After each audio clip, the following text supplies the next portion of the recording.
Hello, welcome to another edition of Prove All Things. Want to thank everybody who's joining us today, whether you're watching on Facebook, YouTube, or X, or on the CGI Digital Network app, whether that's on your phone, tablet, or television. We thank you for joining us live, and to all those others, most people who are watching this recorded or listening to this as a podcast, we thank you for joining us as well. I am joined with co-host Mike James. How you doing, Mike? Hey, Jeff, doing well. We got the Santa Ana winds Hmm. coming through here in California, pretty significant Yeah. wind gusts today. Luckily, it rained, Hmm. so I'm hoping there are no fires started Hmm.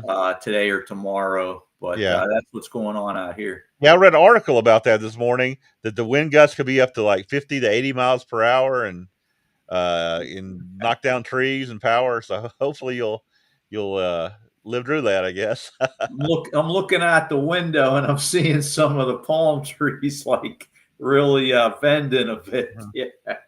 Yeah. All right. We'll definitely keep you in prayers for that. And here in Atlanta, we are looking towards a possible snow event on Friday, which it keeps when the forecast keeps coming out, it keeps getting more and more snow and ice, and so it could be 4 or 5 inches. It could be nothing. You never know with snow. Yeah. It's just one of the things you have to just kind of wait and see, and just kind of look at the forecast to see.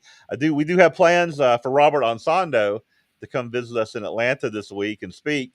So I hope he's still able to do that. I guess if there's snow on the floor on the ground, we'll have to make appropriate decisions based on that. But hoping that we'll be able to do that service that we have scheduled with Robert, and he's going to come record some Swahili language programs right here in the Atlanta studios in the basement here. So look forward to that this week. Great, great. Yeah, I'm thinking he's going back later this month to Kenya. Hmm. And as I said last time, I think we lost our leader in Rwanda. So Yes. Robert's going to look into the details of that for me. Okay. Yeah, that's unfortunate. All right, so I guess we'll go ahead and bring in our guest. Guest we've had before. It's been a little while since we've had Robert on the program, so go ahead and bring in Robert. How you doing, Robert? Very well, thank you. Thank you for joining us today. I guess before we get started, since it's been a while, and we have so many episodes, not everybody has probably seen your episodes before. So if you could maybe give us some background on who you are, where you're from, and what you have to present today. Well, I'm currently in Florida on the East Coast. They call it the Space Coast. We're over here and we get to watch the rockets take off whenever they're not taking off at 1 or 2 or 3 or 4 in the morning or something. And it's fun. It's really quite a sight to see those things taking off and see the separation and all that. Mm-hmm. Pretty Wow. cool. My background, I lived in California for 65 years or so. COVID hit. I was an event producer that moved me out to the East Coast here in Florida because it pretty much killed our business. No events were taking place then. And maybe since the topic today kind of fit into that, I'll go ahead and maybe talk a little bit about how I came into wanting to dig into some of the deep stuff that we'll talk about today. Okay, yeah, So, definitely, because I guess you have something pretty deep prepared for us today. well, hopefully, I'm going to try to. We're looking forward to it. Yeah, hopefully, I'm going to try to keep it as simple as possible. But I came into the church. I was basically as a teenager. There were certain things. My dad used to take us to a Sunday keeping church, and um, there were a couple of things that just didn't sit right with me as a kid. I always believed there was a God and stuff, but I said, I don't know, all these differences with the churches and this whole heaven and hell thing. That was one of the biggest things. I just said, I couldn't find any logic at all in tormenting somebody for all of eternity just because they never heard the name of Jesus or repented, didn't understand, or there's a whole thing that most of us have understanding of now. Anyway, so I kind of backed out of that. But somewhere in the mid-30s, I got into a rock band. I was the lead singer and, did all kinds of crazy things. But God put a guardian angel, I guess, about me to keep me from getting too far off. And then probably somewhere in my mid-30s, I would start kind of settling down.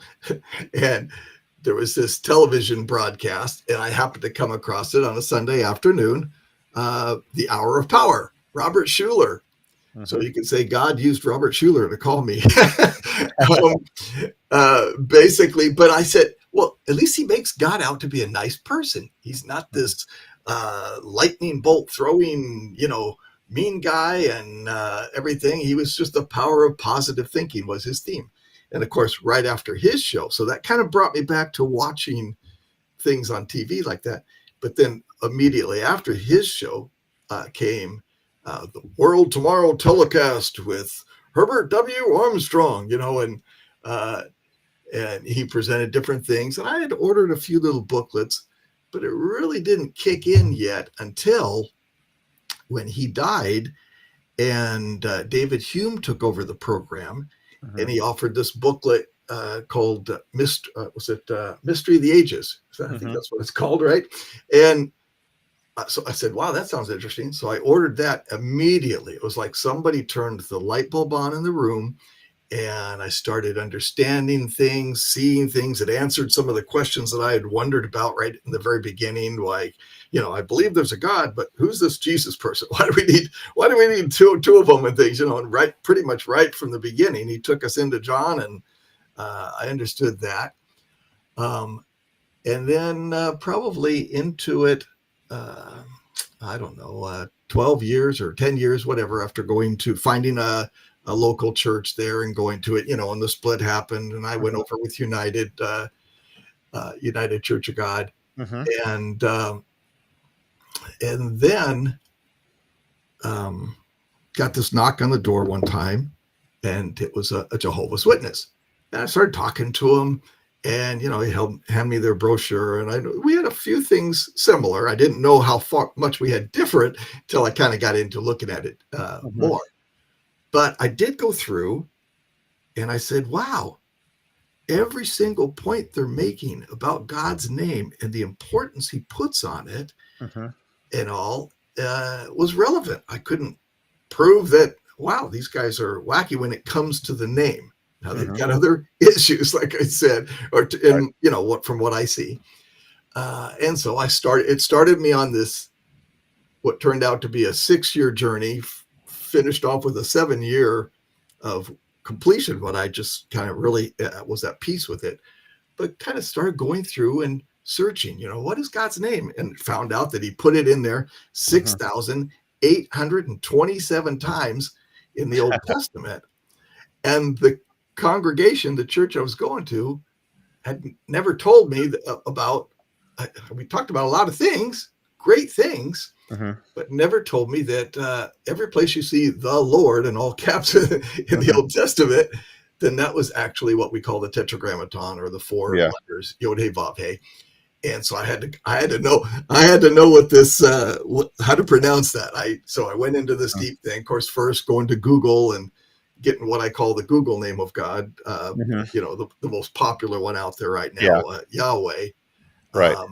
But it didn't complete. When I started learning even more, I said, wait a minute, this is from some German guys. And there were certain things that didn't seem right. So when I actually went in and followed the Hebrew line, I came back to almost what the Jehovah's Witnesses have. They actually got that part right. Jehovah, which is in our King James Bible as well, but with a Y, because the J didn't exist. So it was pretty easy to put it together. And that's when I came up with Yehovah. And then a lot of, believe me, I put together spreadsheets with Hebrew names in it so that I could understand naming rules and all kinds of stuff. I mean, I wasn't taking anybody's word for it. I was getting in there and really digging in. Anyway, so that kind of got me on that path. And really, when God turned the light even brighter, And I changed from being someone who mainly kind of went and sat in the congregation, which is fine. That's good. We all have different fruit of the Spirit. Everybody doesn't have to be a teacher. But that's kind of what he turned me to being a teacher and put all kinds of other things. I was able to see a lot of stuff even more brightly after that. So that's kind of where I'm at now. I've associated with Guardian Ministries and David Antien and all, being the feast director and music director for David for, I don't know, many years now, which I currently still do. And we'll actually be, we've got a site chosen, and we've got a contract signed, the deposit down and everything. And I don't think David has officially announced it yet, but I guess I can go ahead and let the cat out of the bag. It's not really a secret. He did send out some emails about some of the places we were looking at. So it looks like Palm Desert, California, Embassy Suites there is going to be the place. And of course, we invite CGI and other. It's an open site. We're not closed. So we'll have that going on coming this fall. Sounds great. Sounds great. So again, is today's program? Are you going to talk about God's name? Is that going to be today's program? I'll mention some of it, but not really specifically on that. Yes, I mean, so listen. I want everyone to know. Yes, you'll hear me if I'm reading scripture, because I'm not. Of course, I got accused at first of, oh, you're one of those sacred names people. No, not at all. First of all, and I contacted them, and they replied and said, yeah, we know, because I said, I see certain similarities and things. And they said, well, yeah, we actually got our start with Herbert W. Armstrong also. We were part of that early, I don't remember what they called themselves. Radio Sabbath. Church of God. Yeah, even before that. So just like a kind of a branch off of Seventh-day Adventist or something like that. But anyway. Church of God, Seventh Day. Yeah, and so they had used the name, what I call the Google name of God. And I don't mean to say that in a derogatory way. Right. If anyone is using that, listen, God is working with us at different levels and points. So by any means, I don't hit people over the head with it. It's not wrong, as that group that I contacted, they feel like you can't say God and the Lord and all these things. You've got to use, and they had the wrong pronunciation for things because they came in from an anglicized. I wanted to look at, again, looking at things through the lens of time and culture that the Bible was written in. Had to consult Hebrew sources. So I will be using the name as I've come to know it. I'll use both Jesus and Yeshua. I don't, try to, I don't try to judge people and say, oh, you got to say it this way. You can't say Jesus. Yeah. I just personally and I have a friend who, when I talked to him about it, he said, well, I love the name Jesus, and that's what I love. And I like to use that. That's fine. Yeah. That's fine. In my case, I have kind of learned to love Yeshua, the name that, and we'll see where Father gave him that name, and his mother called him, and his friends called him, and things like that. But I don't. So please don't let anyone, don't anyone misunderstand me that I am trying to say you got to do it this way. This is how it is. Right. As God shows you, that's where you're at. So you're just looking for you. What's the most technically correct way to pronounce like the names what I've come to know. Yeah, what I've come to know. It's in more than 2,000, over 2,400 Hebrew manuscripts. Right. Hebrew manuscripts, you will see the pronunciation clearly with the vowel pointers and everything as Yehovah. So, okay. And it's like, so some people will say, well, that was the Meserites that came up with that. They they came up with vowel pointers, but they didn't invent the language. They basically were coming up with vowel pointers to preserve the known language that people were speaking and knowing. So they didn't invent words. It's just that they put vowel pointers to help preserve the pronunciation as people were saying it. Okay, all right. I'll go ahead and we'll just move over to your presentation and just let you get started here. Okay, well, let me just start by saying how Hebrew started, the language Hebrew, how it started. Go ahead and let me introduce it. You can go ahead and bring me back up again for a second if you want. Okay. So Hebrew started as picture words, pictorial, same as many other ancient languages or alphabets or whatever you want to call them. Chinese, what do we see them? We see them drawing pictures, and many of those types of even Egyptian hieroglyphics. You'll see they actually told what they were trying to do by drawing these pictures, which then eventually got simplified into individual letter characters, and the invention of, so for English we say alphabet, Hebrew would be alphabet. But with that, wow, we can have some concise letters, because it's hard to fill up an Egyptian hieroglyphic book. It would be huge, and trying to teach that to kindergartners and things like that would be insane. So we got this concise alphabet, and I think that's where I'm going to start. So we can go ahead and bring my presentation back up there, and I'll kind of get into some of that. So here I show a little bit of it, and you'll notice there in the center part, starting with the aleph, you'll see that toward the right there it says ox bull. So that's kind of the meaning of every letter has actual meaning that goes along with it.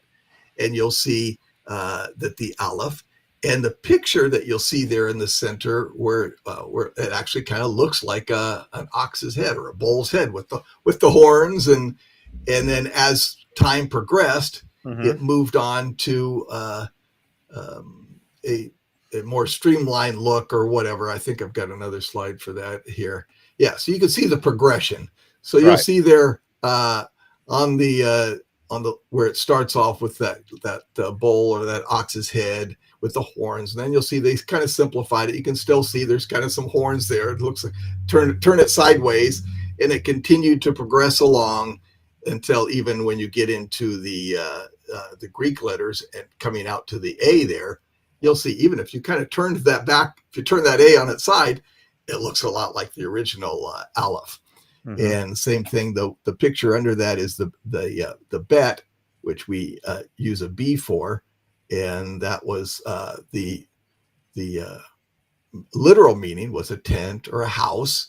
And so you'll see the picture. They kind of started off drawing a picture of a house, and then as things progressed, it eventually kept moving along, and we end up with this B that we have now.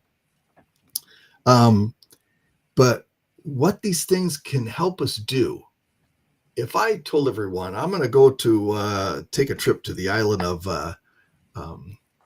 Niue for a visit, some of you might say, well, where's that? Or tell me about your visit or something like that. But with the word itself, conjure up an image in your mind. Are you seeing just like a big rock volcano out of the ocean? Or what if there was a word that, because of the richness of the pictorial part that goes along with the word, has more in it? So in your mind's eye, as soon as I said island, you're seeing beautiful crystal clear as water lapping up against a white sandy shore with palm trees gently blowing, and the scent of ripe coconut, and all of that richness. And you get a lot of that in the Hebrew because of the picture starts, and even down to the individual letters. And I think, let me see, did I Just a quick question, Robert. Yes. I've had some discussions with people about this. Some people that really get into the Paleo Hebrew, and they really emphasize the pictures, the original pictures. There's a problem with that, isn't there? As the language develops over time, and if you're just looking at what that original letter was, you can have some problems. I get the idea that you can learn some things about the words today because of the original Paleo Hebrew, but can't you run into some problems also if you rely too much on the original Paleo Hebrew? Well, yeah. I mean, we're not trying to. You can't get over the edge, extreme, literal on everything. Matter of fact, I think I've got an example up here. Let me see if it comes up here. What do I got next?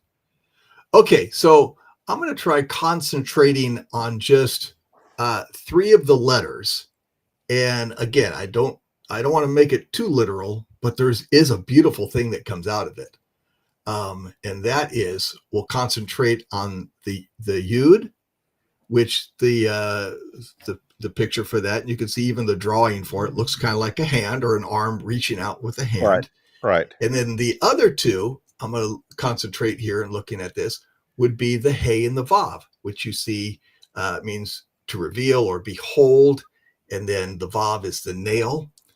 Now, I don't want to put extreme amount into it, but it still kind of makes me sit back when I see what I'm going to show you next and go, wow. It makes you think really deeply about something. And that is this. When we go back to the very beginning here, going way back here, and we look at God's name, for instance, which is now God, Hebrew is right to left. So we have the Y, the H, the V, and the H, and we put the meanings from the individual letters in there.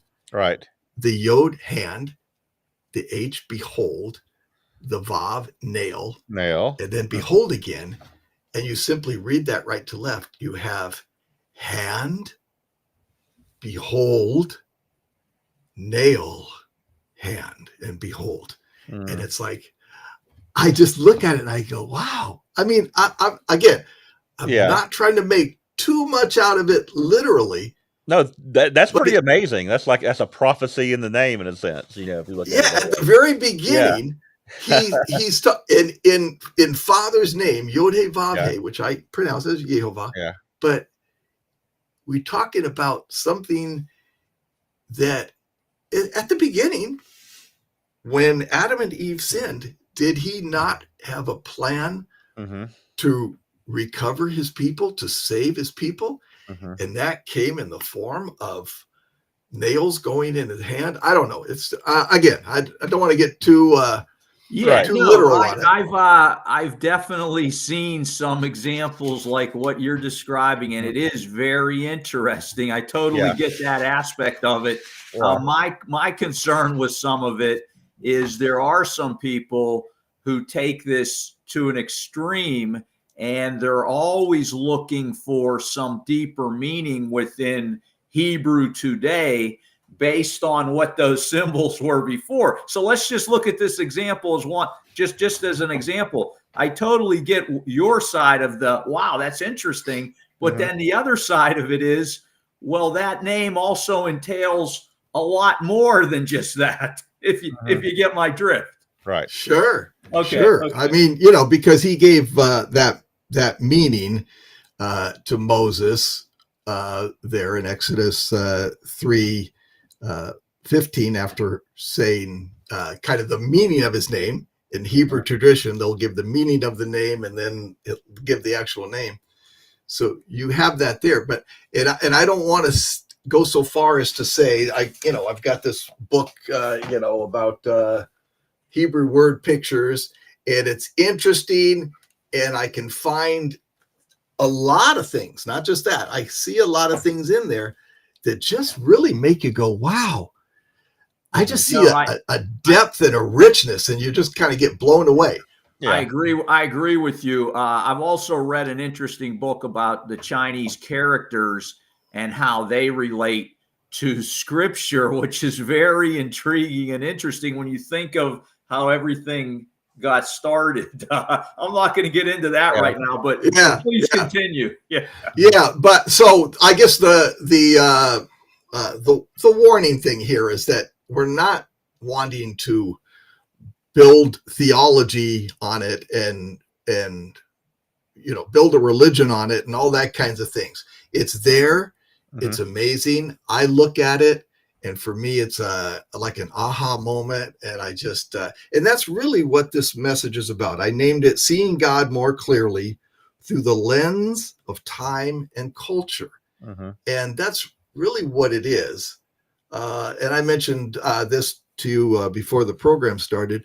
Really, pretty much ministers, elders, whoever's speaking, quite often will go back and we're trying to pull deeper meaning and better understanding from looking at something in the Bible, and we pull out and we'll say, well, the Hebrew word here is this and means this, and we're always doing this. I'm going to bring a few examples of it. Let me just keep going here and see what I've got next on the slide here. There's my title that I just mentioned, Seeing God More Clearly Through the Lens of Time and Culture. Hey, Robert, what is the name of that book that you put up in case people are interested? This was a minister friend of this gave this to me. It's by Dr. Frank Seekins, and it's called Hebrew Word Pictures. And even in that, again, some of it you've got to prove all things, test all things. Right. So just because the guy who had a lot of Hebrew wisdom and knowledge and understanding came through here and put a lot of the stuff, and there are a lot of really cool things in there, you got to, kind of take some of it with a little bit of a grain of salt or whatever, shall we say. What do I have on the screen here? I think I've got an inside cover of a Hebrew Matthew. And what I wanted to go into next was some more clarity on something. And I think the thing I've got in the front is kind of obscuring the verse back there. Okay. So I'm going to read that verse that's kind of hidden back there then, which is from Romans 7:7. Sorry, the way that this all came out and happened there. Yeah. I don't know why I got that other picture in the front. I kind of put this together at the last moment. Put it in the slideshow. If folks have their Bibles, they could look at it. Yeah. Romans 7:7. I'll just read it right now. And it says, what shall we say then? And this is the Apostle Paul speaking. He says, is the law sin? Far from it. On the contrary, I would not have come to know, that was where I wanted to put some emphasis, sin, except through the law. I would not have known about coveting if the law had not said, you shall not covet. So pointing out those things known about, how do we get knowledge? Well, we get knowledge from God's teachings, and I found deeper meaning in kind of going back to the Hebrew that gets translated into law so often, which some of you may know is Torah. And the actual English meaning of Torah, besides the first 5 books of Moses, the actual meaning is teachings, lessons. So then I went through, let me see, did I bring the other one in here? Yeah, so you can almost kind of see it back there. I apologize for having that slide out of whack there. But the other one, so I'm just going to reread this. And instead of saying law, because here's why I did this. The word law, when we say that, what we can think of a judge in a courtroom hammering down a gavel. We can picture a cop on the street with his radar gun. It has some negative connotations to it. Yeah. Maybe so much so that kind of the mainstream Christianity wants to kind of throw it all out and say, listen, the law is done away with. It's so cruel. It's so harsh. It's so this and that and the other. It's got a lot of negative connotations to it. So the English word law has a lot of negative connotations. Yeah. But if you look at the word behind it, Torah, and what that means, it literally really means the teachings, the lessons, the instruction. And so if I reread that, and I'm just going to switch out that word law with that, here's what I get. What shall we say then? Are the teachings sin? Far from it. On the contrary, I would not have come to know sin except through the teachings, for I would have not known about coveting if the teachings had not said, you shall not covet. You know, that's a great point, Robert. You struck me with that point because I'm working on a blog. I'm turning into an article for the International News on Matthew 5, because there are some Christians that say, oh, when Jesus talks about the law and commandments in Matthew 5:17 through 19, that he's talking about a new law that he's bringing, which he is addressing in his Sermon on the Mount at the beginning of Matthew 5. But here's the thing. When you read through the beginning of Matthew 5 and you look at each of those verses that Jesus is saying, you know, blessed are the peacemakers, you know, this, that, and the other thing that he says there, all of that is found in the Old Testament in some way. And they are teachings from the Old Testament. So you just hit me with that one, man. Yeah, you know what? Well, it'd be very hard for, you know, if you use that language with folks who say, hey, the law's done away with. Well, that sounds easy. But it's hard for them to say the teachings of God are done away with. Because that doesn't sound right. That sounds bad. We're trying to say God's teachings are done away with. And we're not saying the law is done away with. No, we're not saying that at all. And a matter of fact, you're going to see another thing that I get to later out of Matthew, speaking of Matthew, where there's a big correction here, and Jesus very much points back to Moses and the teachings. But it's just one of those things where now that I see this, I like to, when I'm reading and it says law, I many times will just automatically convert it to the teachings, just so it sits better in my mind, and I kind of better understand what's being said. You know, that the teachings are not done away with. The lessons are not done away with. What would it all be if we did not have the teachings, which is kind of the point basically of Romans 7 there. That's really what Paul's getting to, saying is that, you know, the teachings are not done away with. How would we know anything if we didn't have the teachings? And all throughout, you know, and Jesus himself said, I didn't come to take away, but to give meaning to it, to really show, give an example of what those teachings mean, is really what that kind of got to. So it's really about the meanings. And so I'm going to keep going along here, switching now over to the Hebrew language again, because some people will say we've really kind of gotten into a lot of new evidence now that we've been finding as we go along, and as we dig deeper and search deeper.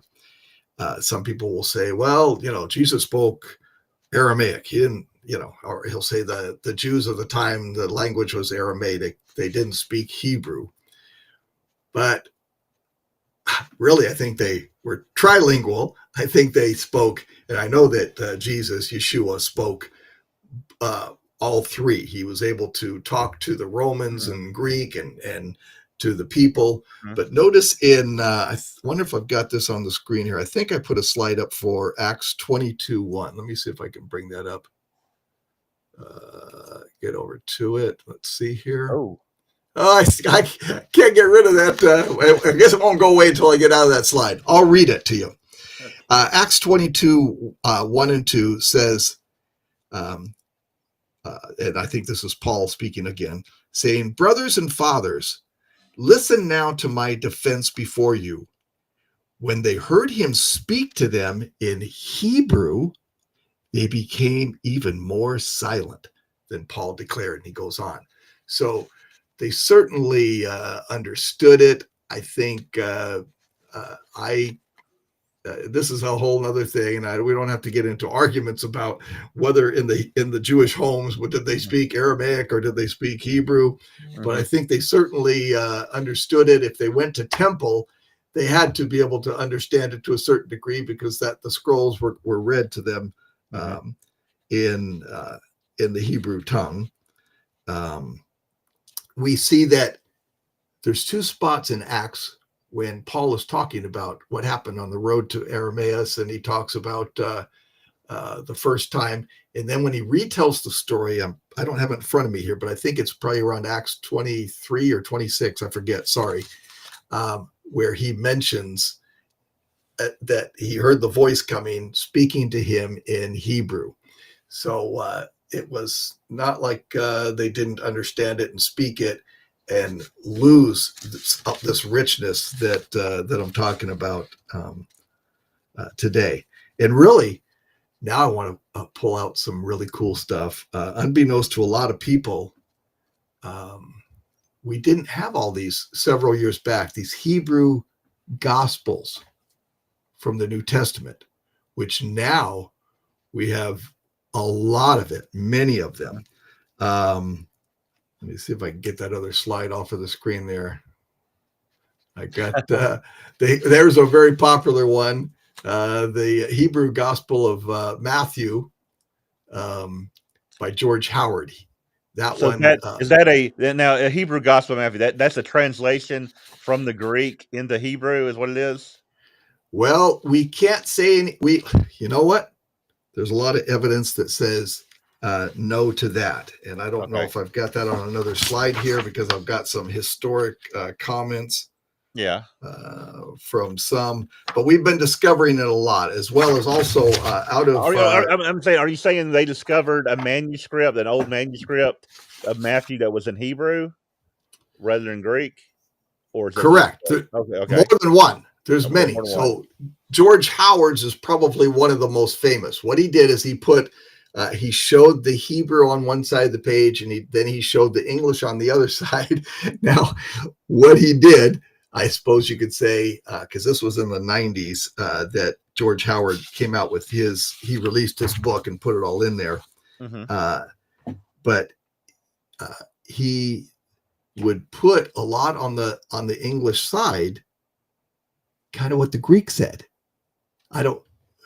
Maybe that's what he knew. And so while he showed the Hebrew, which many times said something different than what he put over on the English translation side, he just he put his translation there. So there are other people now kind of going through and doing a literal translation instead of George Howard's side. And a matter of fact, from in India, they've discovered many from Cochin, India, several Hebrew books of the New Testament. There's Revelation, Jude, James, Matthew, a bunch of them.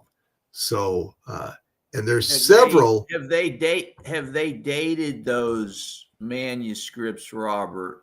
Like, are you aware of any dating on them? Because I definitely have heard that there is definite scholarly opinion that Matthew might have been originally written in Hebrew because of the way it's written, but I have not seen evidence of a contemporaneous Hebrew manuscript. I'm talking like first century, that is proven that it was written in the first century, unless you know of something like that. I do know of some very well-known historians that stated as fact, but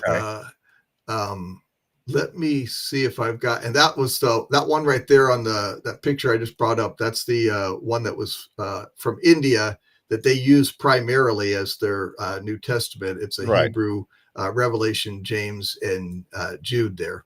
And again, you're saying that those come from old documents that were written. Well, now for the ones found in India, I can't say as much. I know that Shem Tov's Hebrew Matthew, the one that I showed on the previous page there, that one is from around the 1400s. Mm-hmm. And what he was doing at that time, the Jews were being persecuted by the Church of England, as you guys know, at that time. And so in defense of that, he had this Hebrew gospel there. And so there have been many, many copies of that came out of Shem Tov's, was the one who wrote that one and came out of that. So there, we do have many of those. And you know what? I'm going to skip over this part. There was something really cool. I had something come up from Isaiah that I discussed with my family not too long ago, but I'm going to kind of skip past that so I can stay on what we're actually talking about at this very moment here. I can always come back to that if we need to. Mike, you mentioned this, Hebrewisms. That's one of the things where a lot of people will say, oh, well, it sure looks like it would have originally been written in Hebrew, because there's tons of Hebrewisms in there, which you can see the dictionary defines it as characteristics occurring from another language through spirit or practice, characteristics of Hebrew. And I'm actually going to bring one up for you right here that says the literal translation is with 4 eyes, which is a unique type of thing. It's like who goes around saying that? Other than now in modern days we say, oh, somebody with 4 eyes, that means somebody with glasses. No. Yeah, that's not with the Hebrewism here. The actual meaning, when they would say with 4 eyes, it means face to face without the presence of a third person. Okay. So that's a great example, Robert, of you got to be careful with language. Yeah. But I mean, yeah, exactly. You say 4 eyes. If you don't understand what's behind it and the meaning that we can see now, simply meant, if I was in a room with you guys and I turned to Mike and said, I want to speak to you with 4 eyes, maybe other people wouldn't understand, but it would mean, Mike, we got to step aside. We got to talk about this just one-on-one, is basically kind of what that meant. So for us, if somebody's there's a translation in the Bible of this word or whatever, for us, it's not good to say with 4 eyes because that confuses us. It's better to say face to face, which is actually what it meant. Yeah, that's just an example of Hebrewisms is one of the reasons that a lot of scholars will point to. Now, there's much, much more that I'm gonna look at here. Yeah. And that is, before I move on too far, being that we're speaking about Hebrew words and meanings, there's also another cool book. I don't know if you can bring that up close, Jeff. I can, but your screen's reversed a little bit, so you'll have to just tell us what it is. Oh, yeah. So get your mirrors out, folks, and look at this in a mirror. Basically, it says 52 Hebrew words every Christian should know by Dave Admonson. And it's pretty cool, even right with the very first word here. I got it, and I just like going through and looking at it. Again, I'm looking for things, maybe I'll see things a little deeper. The first word that it comes up with is Shema, which means to hear. There's one that I used in my feast sermon, and that was Shuv, which means to turn back. And so it's kind of a cool book, but there's several of those things out there where, you could use it as a daily devotion. It's just a real short thing.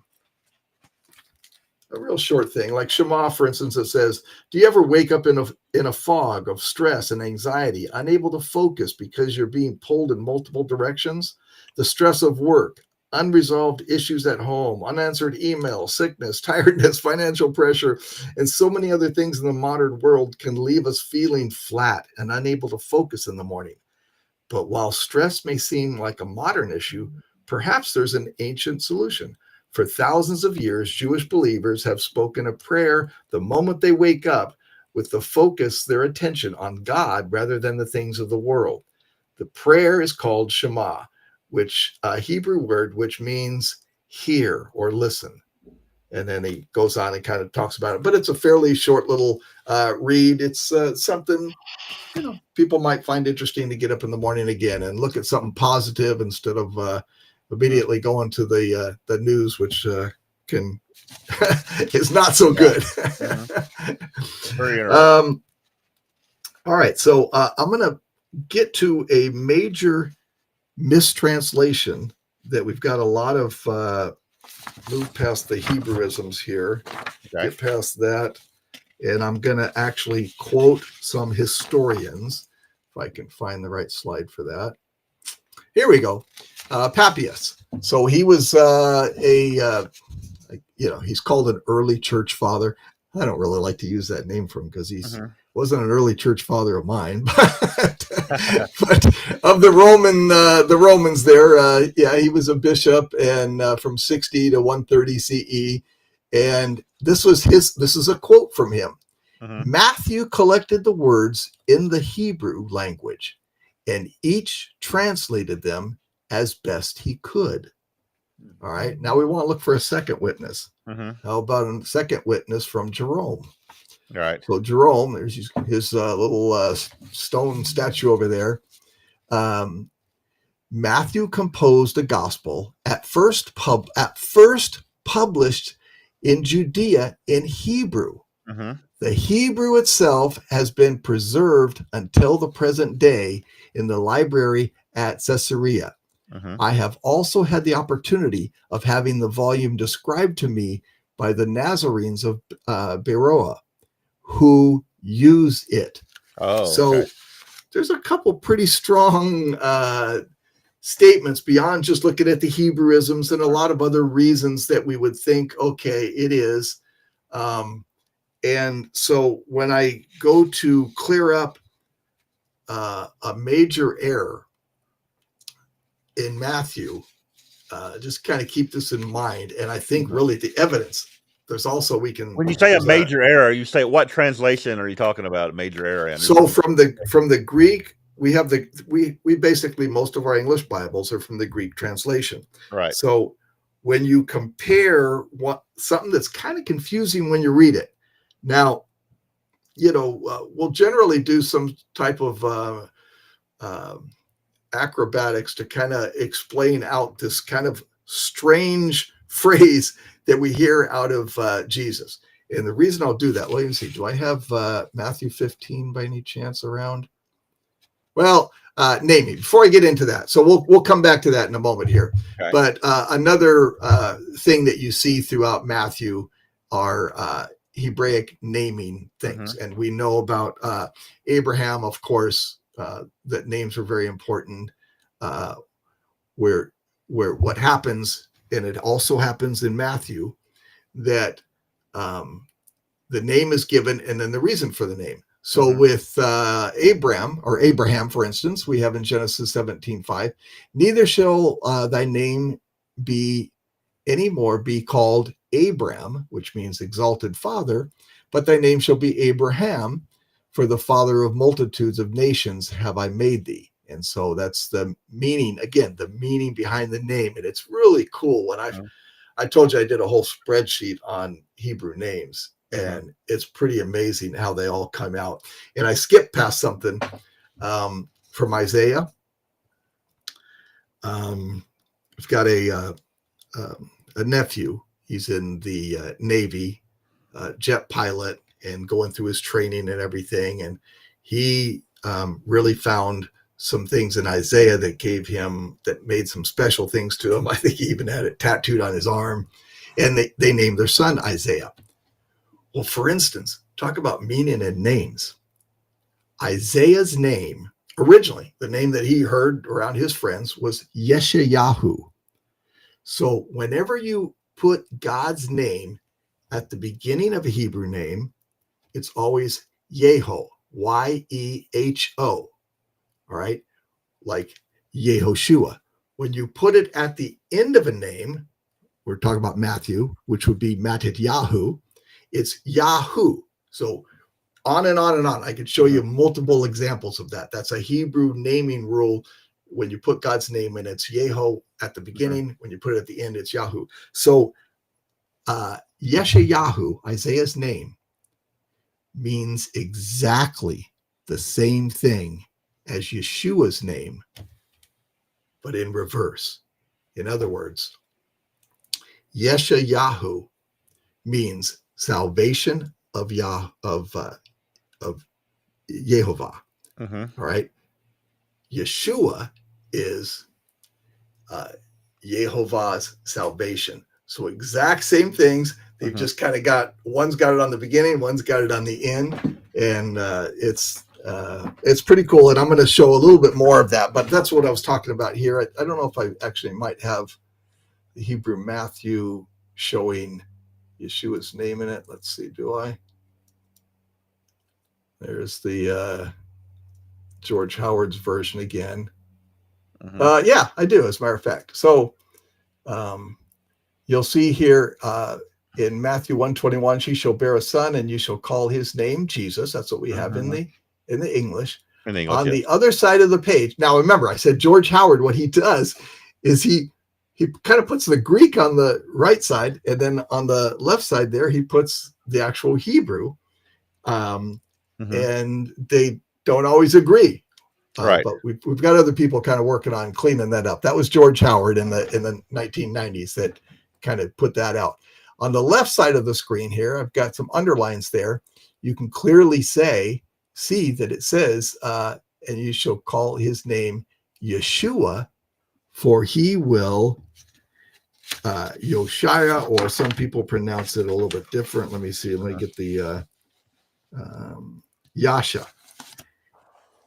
You will name him Yeshua because he will Yasha my people. And it actually makes it possessive. I think I got, I don't know if I brought it up here. I think I talked about that already. I wonder if I brought up the, oh, by the way, I just pointed up the purple thing. By the way, it actually has God's name Yehovah in here too. Instead of saying in the next verse there, according to the Lord. Now, you have to understand at this time in the 1400s, they had a ban on the name. So whenever they put Yehovah in Matthew here, you'll see it's just the hey, and then there's like a little couple of lines, like an exclamation thing. They didn't want to, they wouldn't write out the whole thing. So whenever they did that, that was their way of putting Yehovah in there. But the whole idea of not writing it out is so that you wouldn't pronounce it. So what's the difference here, Robert? What's the difference between the Hebrew and the Greek here? Just that we see, we're clearly seeing that, that he used the real name in here, which is rich in the meaning. So Jesus is a transliteration.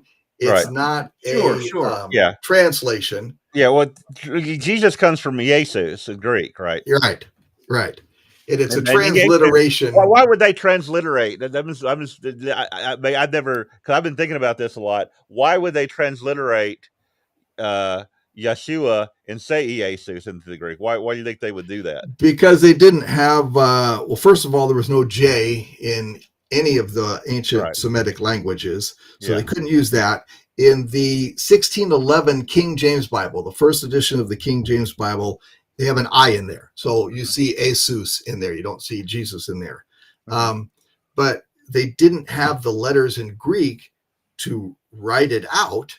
So they came up with this, an attempt to make an audio sound that sounded like Yeshua. And I think really they probably came more from Yasha. The word salvation. It's probably more of what they were trying to transliterate. So that was kind of the reason or thing from that. Okay, now I'm going to get into the one of the corrections here. That correction I'll tell you about. Okay, that's what I was looking for. Okay.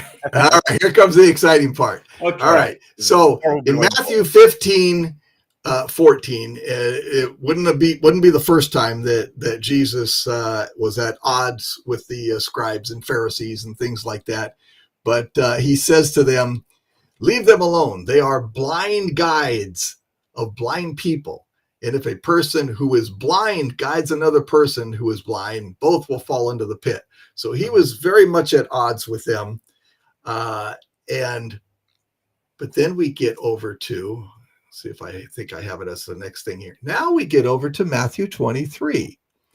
Now, so remembering what he instructed us not to do, as the scribes and Pharisees tell you, then we come to the English version that we have from the Greek in chapter 23 of Matthew.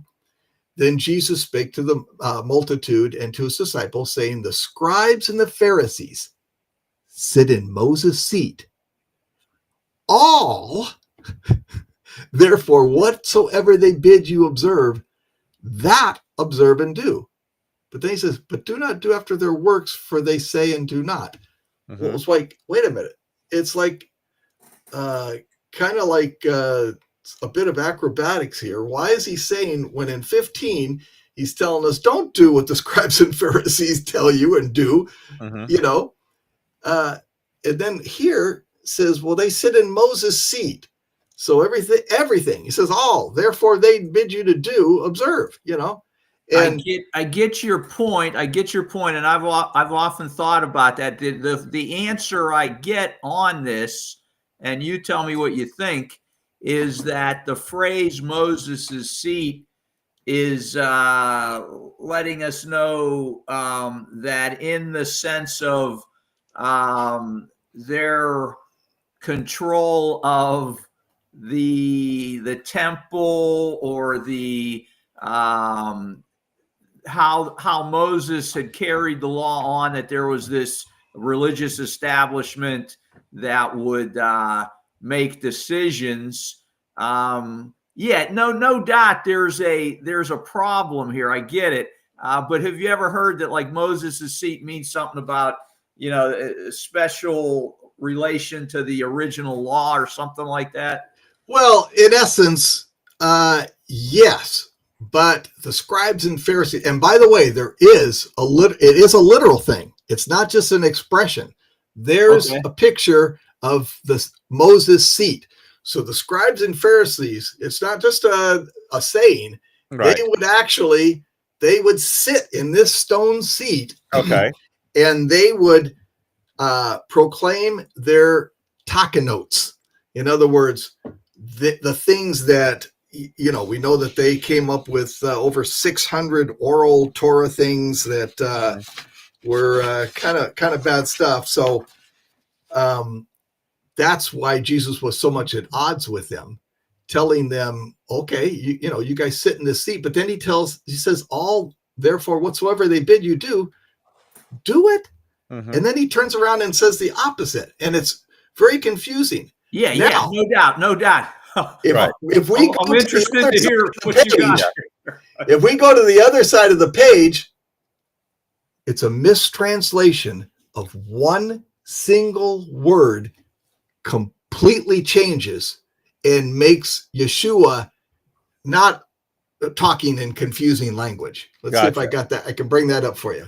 All right. Here's what the actual Hebrew Matthew says. The Pharisees and sages sit upon the seat of Moses. All that he, not they. Remember in the Greek one, it's they pointing to the scribes and the Pharisees. No, he's saying the Pharisees and the sages, they sit upon Moses' seat. Therefore, all that Moses says to you, diligently do. But according to their reforms, their takanotes, their precedences, their masiyams, their oral do law. not do, right. Yeah. Because they talk, but they do not do. They try to lay heavy burdens. They make up these, they're very crafty, make up these laws and things, and then they figure out ways to get around them, of course, when it comes to money and such. But that makes a lot of sense. Yeah, that definitely clears things up. That really does, man. And it's just a simple word, one word there. One single word. I don't know if I've got a picture of that word. Now, how do they? There it is. Yeah. So how do they it's actually that, one single letter. They added a vav at the end. Remember, Hebrew reads right to left. Right. So you'll see he says below what that looks like in Hebrew. Wow, it looks above close that, too. They say very similar. They added one vav at the end of it, which completely changes the meaning. Oh, so let me ask you. Look how similar that is. Yeah, one letter. I have a question. So in the Greek it says they say. Is what you're saying? Correct. Yes. So the Greek says they say, but if you go to the Hebrew, it says he says. Gotcha. Correct. And so I'm interested. This is very interesting to me. So I'd like to know exactly like the date of that Matthew Hebrew Bible that's translated. Like where do we get, where's that from? What's the date of that kind of thing? Because that's very interesting. Like I say, Ben Shove wrote that in the 1400s. Gotcha. George Howard, and I downloaded my complete version of this on the internet. You can get it on the internet also, George Howard's version. But again, remember what I said. He's got when it comes to the English, I don't know if he just didn't want to upset the apple cart or whatever he was doing. Maybe he thought the Hebrew was wrong. But while he showed the exact Hebrew from Ben Shove's writing, he put on the right side there the English. But we have other versions of it, and this isn't the only one. So there's several. One question. I'm a little confused still. The guy who determined that the possibility here is that he says, what is he basing that on? Why is he saying it should be he says? Where's he getting that? From George from the Hebrew? That's not George Howard's version, but you'll see it. I mean, you can't really see it on this screen. And if you don't read, this is block Hebrew. It's not Paleo Hebrew because that's what they were using at the time. But if you don't read the Hebrew itself, you're going to have a hard time with that. But the translation, the person who brought this, really, it's probably been about 20 years ago, but a lot of people aren't aware of it, brought that out and pointed it out to people. He's a doctorate now. He was on the team of translators for the Dead Sea Scrolls. He's got several books out. Well, this particular one right here, that little slide I took out of was from Nehemiah Gordon. So he's what they call I've heard of him. He's a Karaite, right? He's a Karaite Jew. And since we brought that word up, so the difference between an Orthodox Jew, because he was raised to be an Orthodox rabbi by his father, and he would they'd tell him things like other things we see there where Jesus gets ripped. Why don't your disciples wash their hands before they eat the bread and all those things? And so he went to his rabbis and he said, where does it say in the Torah that, you have to wash your hands before you eat the bread? And they would tell him, no, Horbia, that's part of the oral law that the rabbis came up with, the scribes and Pharisees came up with. And so that started making him question it. And the more that he found of their things, telling you how to put your shoes on in the morning, that you had to put your right shoe on first, but don't tie it. Then put your left shoe on and don't tie it. Then go back and tie your right shoe and then go and tie your left shoe. And even if you didn't have shoelaces, let's say you were somewhere where maybe they only wore sandals. Well, the Taka notes were, you still had to put your right shoe on first and then your left shoe or sandal. Really? So Robert, he said, where are these commands? Let me ask you another question. So I in the context, I totally get what you're saying. It really seems to fit. But here's my concern. That the Hebrew, let's take those Indian copies of the Matthew in Hebrew, going back to the 14th century, right? If we had those in front of us right now, would they say in the Hebrew, they say instead, or would they say he says there? Do you know, or do you even know? Well, I haven't checked the India one because to tell you the truth, I only learned of those last week. Okay. Gotcha. So I haven't gone through. There's a whole nother presentation where there's a Hebrew lady reading things, and she's talking about stuff and describing it to another man. It's an interview, kind of like this, but that's where that came from. And there's even more. So yes. More recently, one more question, because this is very, very interesting to me, because that's something that's always been in my head about that scripture. So that's why I'm so intrigued by this. Again, for me, it's interesting because I've read different opinions. There's some people who say Matthew was written in Greek, and there's others who said it was written in Hebrew. So I just want to know. For me, it's like I want to know what evidence we have of the earliest Hebrew. You know, again, you show the early church fathers per se saying there was a Hebrew version. I just want to know where can we get this. You know, what scholars to look to about this, because this is very cool stuff. If we, I think there's a couple. Like I said, there was just a video that I looked up the other day. It just came out by another church group or whatever, and they were going through and they talked about the ones they found from India there. I think Nehemiah has probably found at least a dozen Hebrew Matthews, because it was put to him as a test. So if we searched Nehemiah Gordon on the internet on Matthew 23, 2 and 3, does he have something out there on video where he addresses? Yeah, he's got one that's probably 20 years old. And a matter of fact, I don't think I have the booklet in front of me at the moment. He wrote a book titled no, this isn't it. But he wrote a book titled The Hebrew Yeshua versus the Greek Jesus. And in that, because being a Karaite Jew, he goes, because he was a Jew. He was told, stay away from those Christians. All they want to do is they just want to convert you and all that stuff.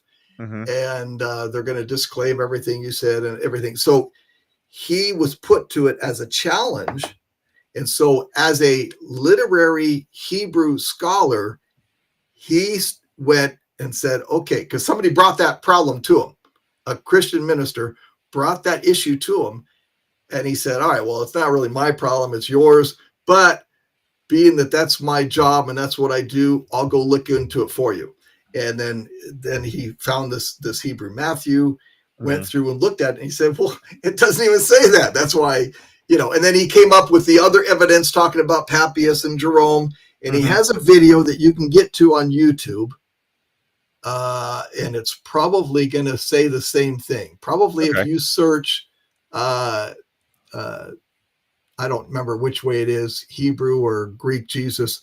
I think it's the Greek Jesus versus the Hebrew Yeshua by Nehemiah Gordon. Okay. If you search that on YouTube, you'll come up with a 20-year-old video. He still had hair at that time. Now he looks more like Mike, but he still had a bunch of hair, and he's on stage, and he makes about it's probably an hour or 2 hour video presentation. He goes through the talking notes and different things, and he explains Karaite Judaism and things like that. Yeah, Olivia is making a good point here about. I think that she's answering my question, and as you are too. But I think what you're saying is that the way that Matthew 23 is written about Moses's seat, that Moses's seat would definitely mean the law that Moses had, the written law that he made judgments upon, and he would only use that law.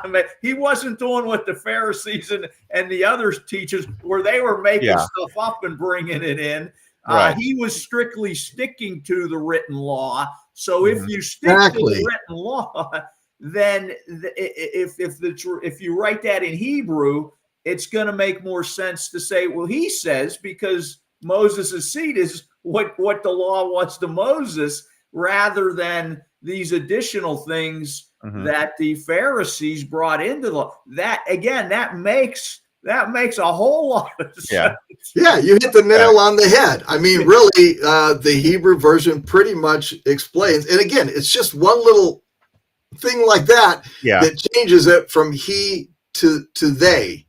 All right. It changes it from them to a possessive kind of a word.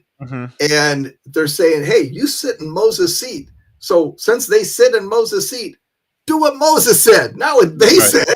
Because all throughout Jesus' ministry and on time on earth, he was always reprehending them, telling them they make their taka notes, they make God's commandments, his teachings of vain, teaching their taka notes over God's.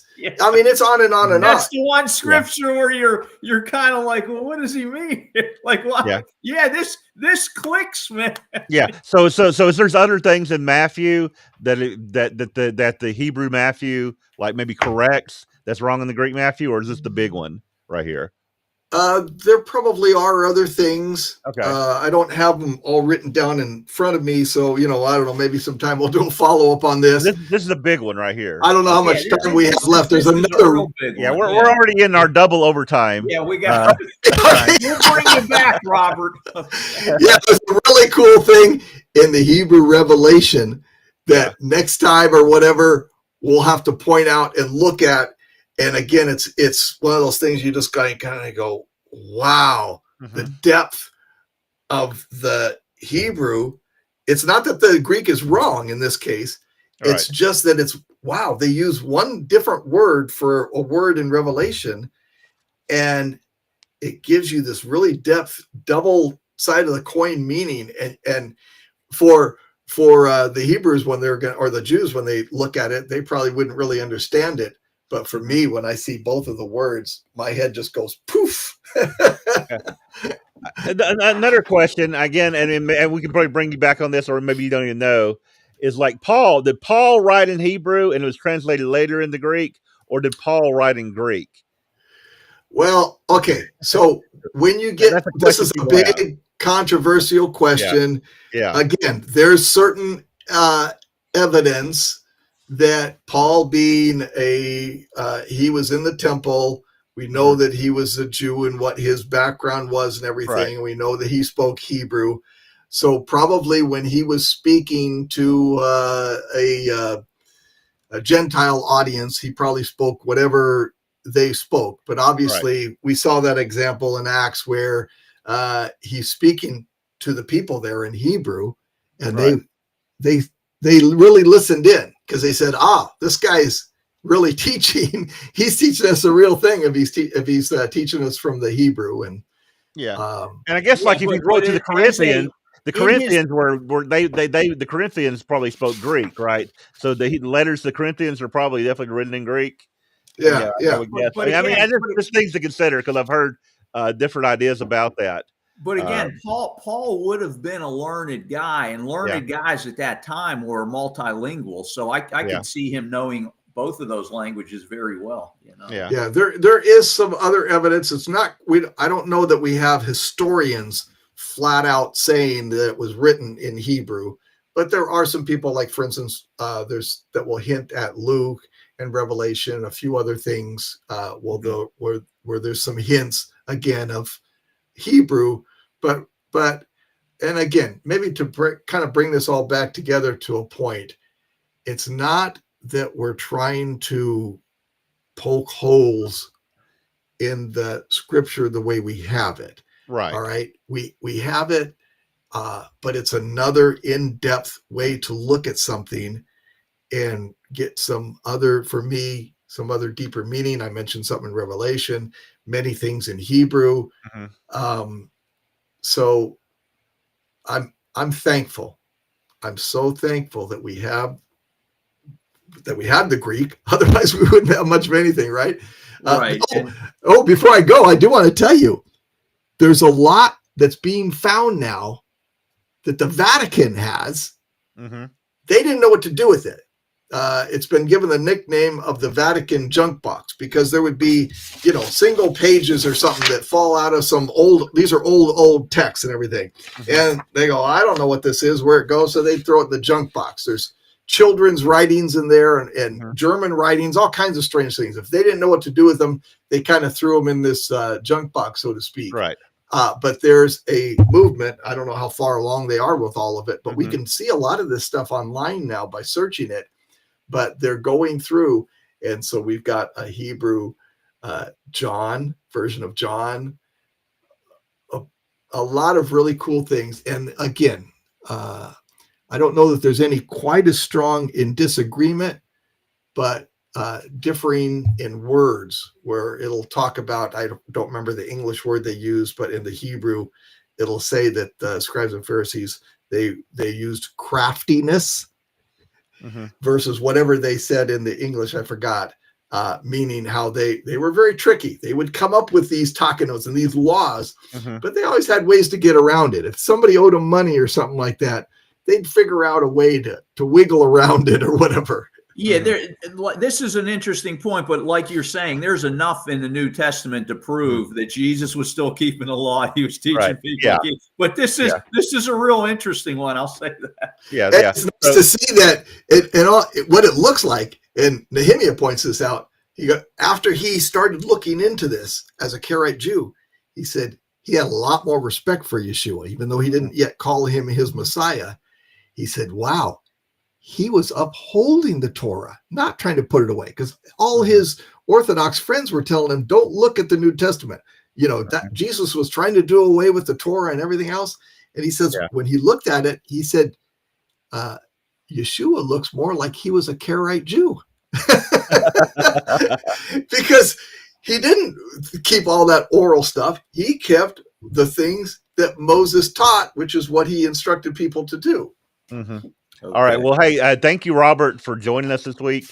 We've gone a little bit over, but hey, it's interesting enough. Hopefully, people are going to stay in there and to the very end of this program, and we hope to bring you back on another program and maybe go into something similar, some other. I'll ideas. shoot you an email, Robert, right after the show. Yeah. All right. Again, thanks, Robert, and we'll thank everybody for joining us today. And we're going to say goodbye to everyone now. And till we see everybody again next week on another Prove All Things. So goodbye, everyone.